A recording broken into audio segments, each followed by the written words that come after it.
ఓవైపు వరదలతో రాష్ట్రం అతలాకుతలమవుతుంటే వైసీపీ నేతలు చీప్ పాలిటిక్స్ చేస్తున్నారని సీఎం చంద్రబాబు మండిపడ్డారు. అమరావతి మునిగిపోయిందని దుష్ప్రచారం చేస్తున్నారని ఆగ్రహం వ్యక్తం చేశారు. తన ఇంటిని కాపాడుకోవడం కోసం బుడమేరు గేట్లు ఎత్తేసా అని తప్పుడు ప్రచారం చేస్తున్నారని సీఎం ధ్వజమెత్తారు. భారీ వర్షాలకు విజయవాడే మునిగిపోయిందని, తన ఇల్లు ఏం ఎక్కువ కాదని అన్నారు. తన ఇంటికి కూడా వరద నీరు వస్తే వస్తుందని చెప్పారు. 5 ఏళ్లు అధికారంలో ఉన్న వైసీపీ ఏం చేసిందని ప్రశ్నించారు. అక్రమ నిర్మాణాలు ఎందుకు కట్టడి చేయలేకపోయిందని నిలదీశారు. మా ఇల్లు కాపాడుకోవడం నీళ్లు అక్కడ వదిలిపెట్టామంట, ముంచేసామంట.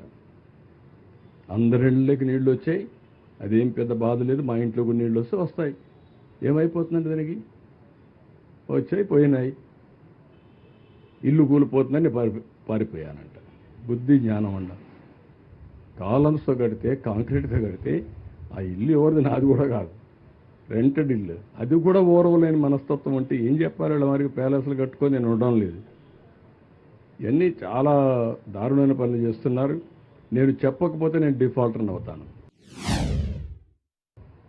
ఇవన్నీ కూడా జరిగితే సానుకూలంగా స్పందించి ఏ విధంగా ఎదుర్కోవాలనో ఎదుర్కొనే సమయంలో మీరు సహకారం ఇవ్వకపోతే పోతారు. కానీ ఇలాంటి తప్పుడు ప్రచారం చేయడం, ఏదో అమరావతి మునిగిపోయిందంట, వీళ్ళని ముంచాలు తీసుకొచ్చి అక్కడ, అప్పుడే బుద్ధి వస్తుంది వీళ్ళకి.